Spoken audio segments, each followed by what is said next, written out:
Cinema మార్పులలో ఒకప్పుడు థియేటర్లు రాజ్యమేది. అవును. ఇప్పుడంతా ఓటీటీ ప్లాట్‌ఫామ్స్ అంటారు. మల్టీప్లెక్స్‌లు. మల్టీప్లెక్స్‌లు కూడా పోయినాయి. థియేటర్లు పోయినాయి, మల్టీప్లెక్స్‌లు వచ్చినాయి. మల్టీప్లెక్స్‌ల స్థానంలో ఓటీటీలు. అంటే ప్రజలు ఇంట్లో ఉన్న స్క్రీన్ దాటి బయటికి రాని పరిస్థితి వచ్చింది. కారణం ఏంటి? కారణం ఇదే, మనకు వాళ్ళకి కావాల్సిన సినిమా ఇవ్వకపోవటమే. ఎందుకంటే మీరన్నట్టు వాళ్ళు ఏదైతే కావాలనుకుంటున్నారో ఆ సినిమా థియేటర్‌లో లేదు. కాబట్టి వాళ్ళు ఓటీటీకి అలవాటు. మంచి సినిమా చేస్తే డెఫినెట్ థియేటర్‌కి వస్తారు. వచ్చిన సందర్భాలు చాలా ఉన్నాయి కదా! రీసెంట్‌గా కూడా మంచి సినిమా కదిలొచ్చారు. సినిమా బాగుందని కదిలొచ్చి సినిమా చూసిన వాళ్ళు ఉన్నారు కదా! సో, ఈ రోజుకి మంచి సినిమా ఇస్తే, వాళ్ళకి నచ్చే సినిమాని ఇస్తే ఖచ్చితంగా థియేటర్‌కి వస్తారు. అంటే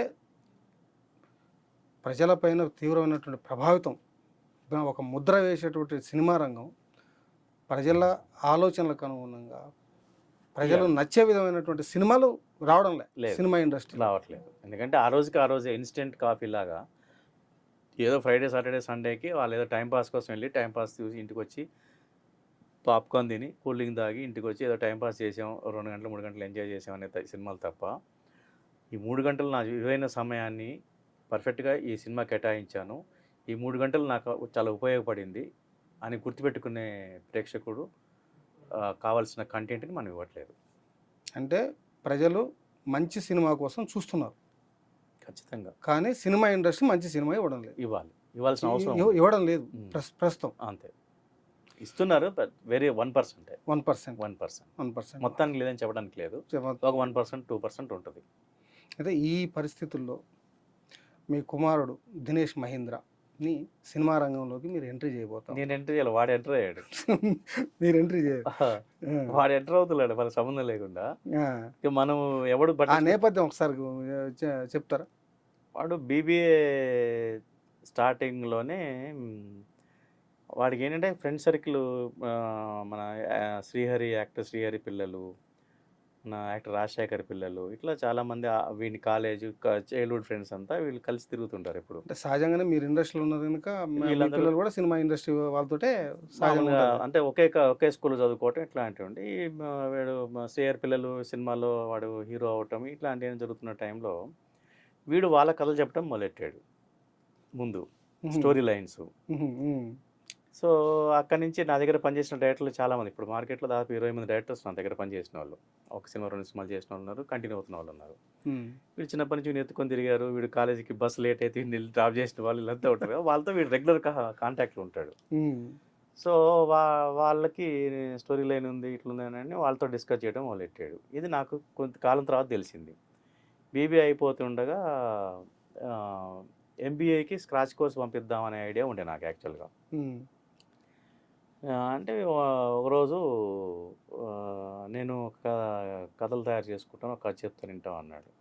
అని మొఖంలో ఇప్పుడు నీ కథలు ఏందో, నువ్వు ఎంబీఏకి స్క్రాచ్ కోర్స్ చేద్దాం చేసేయాలి. దాంతో ఇంకా రికమెండేషన్లు మొదలయ్యాయి. లేదు సార్ దినేష్, మీరు ఆపిన ఆగడు, ఒకసారి అయితే మీరు కథ వినండి, మీరు జడ్జ్ చేయండి సార్, డెఫినెట్గా మేమైతే తను ఎంకరేజ్ చేస్తున్నాం అని చెప్పారు. చెప్పిన తర్వాత సరే, అప్పుడు నేను ఈ కరోనా టైంలో సర్వీసెస్ చేయటము, డే అండ్ నైట్ అసలు ఈ సినిమా ఇండస్ట్రీలో ఎంప్లాయీస్కి, ఫిల్మ్ ఎంప్లాయీస్ అందరికి కూడా, వీళ్ళకు తర్వాత తిరుపతిలో, ఇటు రాజమండ్రి, ఇటు వైజాగ్ మొత్తం కమ్యూనికేట్ చేయడం, చిరంజీవి గారు ఆధ్వర్యం, వీళ్ళందరి కమిటీ వేసుకున్నారు. చిరంజీవి గారు, నేను, సురేష్ బాబు గారు, చాలామంది. ఆ కమిటీలో ఏంటంటే ఇండస్ట్రీలో నేను ఫెడరేషన్లో ఉన్నాను కాబట్టి నేను కీలకంగా ఎగ్జిక్యూషన్ అంతా మనది ఉండేది, మిగతా అంతా వాళ్ళు చేసేవాళ్ళు. ఎగ్జిక్యూషన్లో కంప్లీట్ బిజీగా ఉండేవాళ్ళు. మానిటరింగ్ అంతా చిరంజీవి గారు చేసేవాళ్ళు. ఎవ్రీడే ఆయన 3 గంటలకు 4 గంటలకు ఫోన్ చేసేవాడు, తెల్లవారుజాము 4 గంటలకు ఫోన్ చేసేవాడు, ఈరోజు ఎంతమందికి ఇస్తున్నాం మనం అని. 4కి అసలు ఎంత మానిటరింగ్ ఉంటుంది, అంత చాలా మానిటరింగ్. కానీ సర్వీస్ ఓరియంటేషన్ చాలా బాగుంటాయి. సర్వీస్ చేయాలనే తపన, ఇది ప్రాపర్గా మనం రీచ్ చేయాలి అనే తపన చాలా గొప్పగా ఉంటుంది. ఆ టెక్నాలజీని, నేను ఇన్వెంట్ చేసిన టెక్నాలజీని భారతదేశంలో అన్ని యూనియన్లు ఆ టెక్నాలజీని ఫాలో అయినాయి తెలుసుకొని.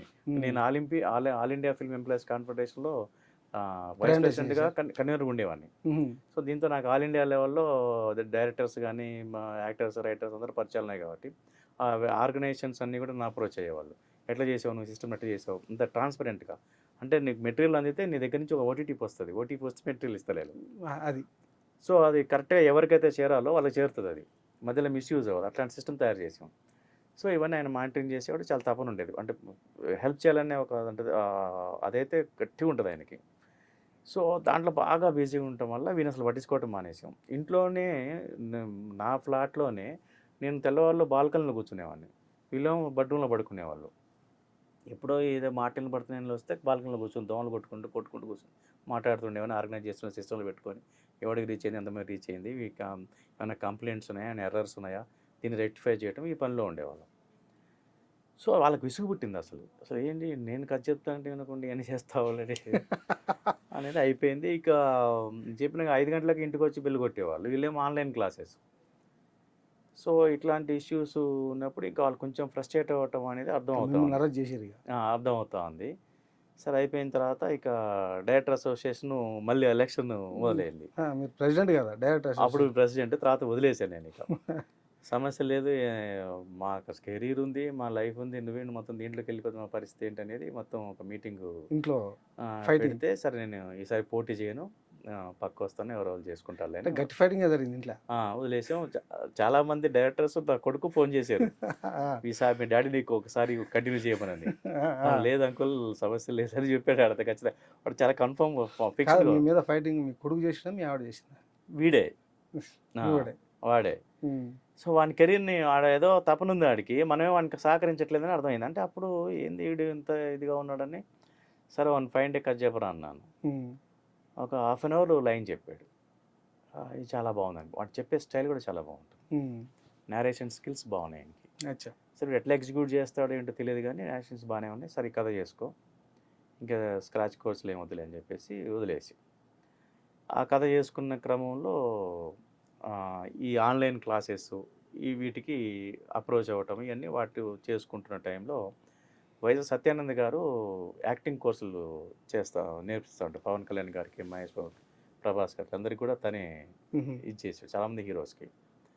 సో ఆయనకు నాకు ఆ పరిచయాల వల్ల ఆయన ఎందుకు మీ నా దగ్గర పంపించేసి నేను చూసుకుంటా అంటే కరోనా టైంలో పంపించాను. పంపిస్తే ఒక 3 నెలలు ఒకసారి, మళ్ళీ గ్యాప్ వచ్చి మళ్ళీ 3 నెలలు ఒకసారి చేసి వచ్చిన తర్వాత ఆ కథ ఆల్మోస్ట్ ఆల్ రెడీ అయిపోయింది. దాన్ని నేను ఇంకా పర్సనల్గా కూర్చొని ఏం చేస్తున్నాను ఒక 1 ఇయర్ నుంచి మనం తోముతా ఉన్నా. తోమిన తర్వాత సరే ఎవరికైనా వేరే వాళ్ళకి అప్పచెప్దాం, మనం ఎందుకు అని మనం కొద్దిమందిని పరిచయం అంటే ఈ కొత్త వాళ్ళు కదా సరే అనే మూడ్లో వాళ్ళు ఉంటుంది. ఎందుకంటే వాళ్ళకి ఎవరికైనా అదే ప్రాబ్లం, కొత్త వాళ్ళకి సినిమా ఇండస్ట్రీలో కొత్త వాళ్ళ ప్రవేశం అనేది గగనంగా. ఏ నిర్మాతకైనా ఆ ప్రాబ్లం ఉంది, పుట్టినొప్పుల ప్రాబ్లం అంటాం కదా, ఆ పుట్టినొప్పులు ఎవరి నిర్మాతకైనా ఉన్నాయి. సో సరే అని ఈ పుష్ప 2కి వీడు ఒక షెడ్యూల్ చేశాడు సుకుమార్ దగ్గర. సో వాళ్ళు అవుట్డోర్ వెళ్ళిన తర్వాత వీడికి మళ్ళీ కథ రాసుకోవడం కంటిన్యూ అయ్యాడు. సరే నేను సుకుమార్ గారికి కథ చెప్తాను జడ్జిమెంట్ కోసం అని అన్నాడు నాతో. అంటే సరే నేను మాట్లాడి పంపిస్తే ఒక 1/2 అవర్లో కథ చెప్తామని అడిగాడు ఆయన. వీడు లేదు సార్ నేను 2 అవర్స్ కథ చెప్పడానికి అలవాటు పడ్డాను, మీరు 2 అవర్స్ ఓపిక వినాలి మీరు అని వీడు రిక్వెస్ట్ చేసుకున్నాడు. 2 అవర్స్ ఏం చెప్తావు సర్లే అని, సరే మొహమాటానికి సరే నెక్స్ట్ వీక్ నేను చెప్తాను డేటు, అంటే ఒకరోజు ముందు చెప్తే చాలని అడిగాడట. మీరు గంట ముందు చెప్తే చాలు, నేను రెడీ అయ్యి రావడానికి అంతే తప్ప మీరు గంట ముందు చెప్పిన వస్తానట. అట్లా సరే అని పంపించి ఒక వారం తర్వాత పిలిచి మొత్తం అందరి టీం అందరినీ కూర్చోబెట్టుకొని కథ విన్నాడు. ఇంటర్వ్యూలో అయ్యేంతవరకు కదలలేదు, అసలు ఎవరు కదలలేదట. వచ్చి ముద్దు పెట్టేసుకొని చాలా బాగుందిరా, అసలు నేను 10 నిమిషాలకు ఒకసారి కదులుతాను, అట్లాంటి మా టీం కూడా ఎవరు కదలలేదు, 15 నిమిషాలు గ్యాప్ నాకు అని చెప్పేసి బయటకు వచ్చేసి ఆ 15 నిమిషాలు గ్యాప్ ఇచ్చిన తర్వాత మళ్ళీ సెకండ్ హాఫ్ స్టాండింగ్ ఓవేషన్ లేచి కాదు చప్పటి కొట్టారట. అవన్నీ ఇంకా ముద్దులు పెట్టుకొని బ్లెస్ చేసి నాకు ఇమీడియట్గా బయటకు వచ్చి ఫోన్ చేశాడు. సార్ వాడు మామూలు కూడా సార్ వాడిని మీరు అసలు ఏం పట్టించుకోరు సార్, వాడు చూసుకుంటాడు, వాడు మామూలు వాడు కాదు అసలు నేను సెకండ్ సినిమా నేనే చేసుకుంటాను సుకుమార్ రైటింగ్స్లో అంటే నెక్స్ట్ డే కలిసి మాట్లాడాం. చాలా అప్రిషియేట్ చేసి చాలా స్కిల్స్ ఉన్నాయి సార్, వాడిని వదిలేయండి మీరు, కాకపోతే మీరు సినిమా ప్రొడ్యూస్ చేయకండి సార్, వాడి టాలెంట్ని మీరు ఇన్స్టాల్ చేసినట్టు కొట్టది మీరు సినిమా ప్రొడ్యూస్ చేస్తే అంటే మరి ఎవరు దొరకట్లేదు కదా నువ్వే చేసుకొని చెప్పా. కానీ నేను అంటే తనకు ఆల్రెడీ ప్రాజెక్టులు 3-4 లైనప్లో ఉన్నాయి. ఇంకోటి ఏంటంటే ఇంకా ఆల్రెడీ మీరు అనౌన్స్ చేశారు కదా, మీరు ఈ సినిమా చేయండి, సెకండ్ సినిమా అయితే నేను చేసుకుంటాను ఎట్లాగో అని తను ఆ ఎంకరేజ్మెంట్ వానికి ఇంకా బాగా బూస్ట్ ఇచ్చింది. దాని తర్వాత ఇక కంటిన్యూ అవుతా ఉంది. నెక్స్ట్ మంత్ స్టార్ట్ ఇప్పుడు చేస్తున్నాం. కొడుకు సినిమాకు తండ్రే నిర్మాత. ప్రస్తుతానికి నిర్మాత తండ్రే. ఇంకా ఎవరైనా ఎంటర్ అయితే వాళ్ళు కూడా ఉండొచ్చు. ఆ సినిమా ఎట్లా ఉండబోతుంది? కొన్ని వాడు ఫీల్ గుడ్ లవ్ స్టోరీ. మ్హూ. బ్యూటిఫుల్ లవ్ స్టోరీ బాగా రాసుకున్నాడు. Feel good love story. ఆ మ్యూజిక్ అంత కొత్త వాళ్ళని పెట్టుకుంటున్నాడు. మ్యాక్సిమం యంగ్స్టర్స్ని పెట్టుకుంటున్నాడు. ఇంకా నాకు టీంకి సంబంధం లేకుండా వానికి వానికి వానికి ఎవరైతే ఆ ఫ్రీక్వెన్సీ కలుస్తుందో వాళ్ళందరినీ సెలెక్ట్ చేసుకుంటాడు. కెమెరామెన్ కొత్తోడే. కొత్త అంటే ఒక సినిమా చేశాడు. అదే తనకు వేవ్ లెంత్ కలిసి వేవ్ లెంత్ కలిసిన వాళ్ళని మ్యూజిక్ డైరెక్టర్ మలయాళం అబ్బాయి. వాడు యంగ్స్టర్ ఫస్ట్ సినిమా, వీడు ఫస్ట్ సినిమా. ఇలా అందరినీ కూడా యంగ్స్టర్స్ని ఫ్రెషర్స్ని కనెక్ట్ చేసుకుంటూ ట్రావెల్ అవుతుంది. సాంగ్స్ రికార్డింగ్ అయిపోయినాయి. 6 సాంగ్లు రికార్డింగ్ అయినాయి. ఆ సాంగ్ కూడా బాగా చేయించుకున్నాడు. చాలా బాగా చేశాడు. ఈ 6 సాంగ్లు కూడా ఒకడే రాస్తుండే. కేకే అని ఇప్పుడు బాగా ఇదిలో ఉన్నాడు. తను శ్రేపేట. మ్హూ.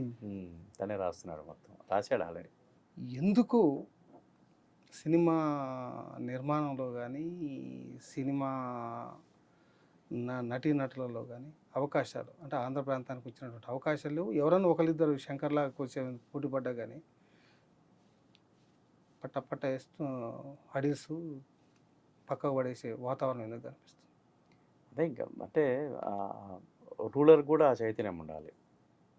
అంటే ఒక వ్యవస్థని సఫరర్స్ని కాపాడుకునే చైతన్యము, ఆ విజను రూలర్కి ఉండాలి. రూలర్కి ఆ విజన్ చైతన్యం ఉన్నప్పుడు ఖచ్చితంగా కూడా ఇన్బ్యాలెన్స్గా ఉన్నది బ్యాలెన్స్ అవుతుంది. మీరు రూలర్ అన్నారు కాబట్టి నాకు అవకాశం. మనం సినిమా అవార్డులు గతంలో నంది అవార్డులు అని పెట్టాం. ఈసారి మన ప్రజాకవి ప్రజాధనౌక గద్దర్ గారి పేరు పెట్టుకున్నాం. నాకు ఆనందం. గద్దర్ పేరు మీద అవార్డులు ఇచ్చారు. కానీ ఆ సభలో తెలంగాణ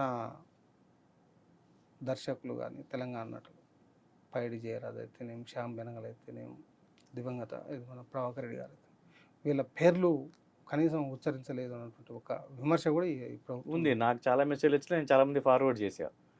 మినిస్టర్లు కూడా ఫార్వర్డ్ చేసిన మెసేజ్. మీరు ఎట్లా చూస్తున్నారు? ఒక అది తెలంగాణ డైరెక్టర్ ఖచ్చితంగా అది చెప్పాల్సిన అవసరము అది మన పెద్దలకు ఉంటుంది. ఖచ్చితంగా పవర్లో ఉన్న వాళ్ళకి డెఫినెట్గా చరిత్రను చెప్పాలి కదా.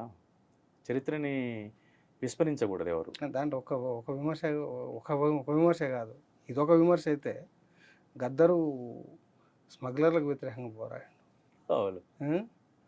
మొత్తం అడవుల్ని కాపాడాలని కోరుకున్నాడు, అడవి బిడ్డల్ని రక్షించాలని కోరుకున్నాడు. కానీ అడవుల్ని నరికి ఎర్రచందనం స్మగులు చేసిన ఒక స్మగ్లర్గా నటించినటువంటి నటుడికి అవార్డు ఇచ్చినటువంటి చర్చ కూడా తెలంగాణ సమాజంలో బాగా ఉంది. బట్ వాళ్ళు తెలియదా ఇట్లా ఉంటుందని తెలియదా వాళ్ళకి? తెలుసు కదా వాళ్ళకి. కూడా ఇప్పుడు ఇట్లాంటి అవార్డులు ఇలా ఇచ్చినప్పుడు ఖచ్చితంగా తెలంగాణ సమాజం కానీ లేదా భారతీయ సమాజం కానీ లేదా డెమోక్రేట్స్ అన్ని ప్రాంతాలకు సంబంధించిన డెమోక్రేట్స్ కానీ అభ్యుదయవాదులు కానీ విప్లవాదులు కానీ విమర్శ చేస్తారు. ఎందుకంటే గద్దరన్నకి అభిమానులు ఒక చోట లేరు కదా, చాలా చోట్ల ఉన్నారు. సో అదాన్ని పక్కన పెడితే విశ్వవ్యాప్తంగా ఉన్నారు. అది అది అది ఆయన పేరును అది పక్కన పెడితే ఒక ప్రభుత్వం ఇచ్చే అవార్డులకు ఒక గైడ్లైన్స్ ఉంటాయి. ప్రభుత్వం ఇవ్వాలి కదా. ప్రభుత్వం ఎలాంటి సినిమాలకు అవార్డులు ఇవ్వాలి? సమాజానికి పనికొచ్చే సినిమాలకు అవార్డు ఇవ్వాలి, లేకపోతే ప్రజలకు చైతన్యపరిచే సినిమాలకు అవార్డులు ఇవ్వాలి, లేకపోతే ప్రజల కోణంలో ఉన్న సినిమాలకు అవార్డులు ఇవ్వాలి. సో ప్రభుత్వానికి ఉండే అవార్డుకు ఉండే గైడ్లైన్స్ని వాళ్ళు పాటించకపోవటం విమర్శ ఉంది. ముఖ్యంగా గద్దరన్న పేరు పెట్టుకున్నారు కాబట్టి గద్దర్కి పేరు మీద ఈ అవార్డు ఇస్తారు అనేది కూడా ఉంది. సో ఏంటంటే ఆ ప్రాపర్గా దాన్ని డీల్ చేసే విధానంలోనే ఏదో జరిగింది. లోపం ఉంది. సీఎం మాట్లాడేటప్పుడు చరిత్రను విస్మరించి పైడి జయరాజు గారు, కాంతారావు గారు, ప్రభాకర్ గారి పేర్లు, సి నారాయణ రెడ్డి గారు చాలా పూజ చేశారు కదా. జ్ఞానపీఠే కాకుండా ఆయన అన్ని అసలు ఉర్దూ, హిందీ, తెలుగు అంటే మల్టీ అంటే అంత కెపాసిటీ, అంత సమర్థత ఉన్న గొప్ప కవి కదా. సో వాళ్ళ పేర్లు చెప్పుంటే సమాజం అంటే ఎంతో కొంత ఊరట కలిగేది. మనోళ్ళ పేర్లు చెప్పారు, ఆయన ఒక ప్రత్యేక అభిమానం వాళ్ళ మీద, వీళ్ళందరి మీద ప్రత్యేక అభిమానం ఉంది ప్రజలకి, ప్రేక్షకులకు కావచ్చు, ప్రజలకు కావచ్చు. అది ముఖ్యమంత్రి నోటి మీదుగా ఆ పేర్లు వచ్చి ఉంటే కొంత సంతృప్తి చెందేవాళ్ళు. ఎంతో కొంత, మొత్తం కాకపోయినా ఎంతో కొంత ఓకే మన వాళ్ళని తలుచుకున్నాము మనము అనేది ఆ వేదికకి ఒక గౌరవం ఉండేది. ఆ లోపం కొట్టొచ్చినట్టు కనపడ్డది. డెఫినెట్గా అది నేను నాకు వచ్చిన మెసేజ్ను చాలామంది మినిస్టర్లు పంపించా. ఉమ్, అంటే కాంగ్రెస్ గవర్నమెంట్లో ఉన్న చాలామంది పెద్దలకు నెంబర్లు నా దగ్గర ఉన్నాయి. వాళ్ళందరికీ పంపించా. ఉమ్, ఇట్లా ఉంది చూడండి అని. ఓకే. థ్యాంక్ యూ సార్, మా స్టూడియోకి వచ్చి చాలా విషయాలని చెప్పినందుకు. Thank you Kotala. అందరికీ నమస్కారం అండి. నేను ఫిల్మ్ డైరెక్టర్ ఎన్ శంకర్ని. మీరందరూ కూడా విధాత డిజిటల్ ఫార్మేట్లో ఉన్న న్యూస్ పేపర్ని చదివి కొత్త కొత్త అంశాలని, కొత్త కొత్త న్యూస్ని, ఒక మీకు పనికొచ్చే ఉపయోగపడే ఇన్ఫర్మేషన్ అని కూడా మీరు తెలుసుకొని దాన్ని ఆదరించాలని కూడా కోరుకుంటున్నాను.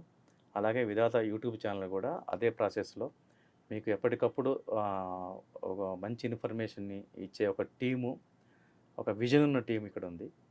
ప్రజల కోణంలో పనిచేసే టీం ఉంది కాబట్టి డెఫినెట్గా మీకు మంచి ఇన్ఫర్మేషన్ యూట్యూబ్ ఛానల్ ద్వారా కావచ్చు, విధాత డిజిటల్ పేపర్ ద్వారా కావచ్చు మీకు అందుతుంది. కాబట్టి మీరు దాన్ని చదవటం చూడటం మొదలు పెడితే మీకు అర్థమవుతుంది, మీరు కంటిన్యూ చేస్తారు. ఆ నమ్మకం నాకుంది. Thank you very much. Thanks అన్న.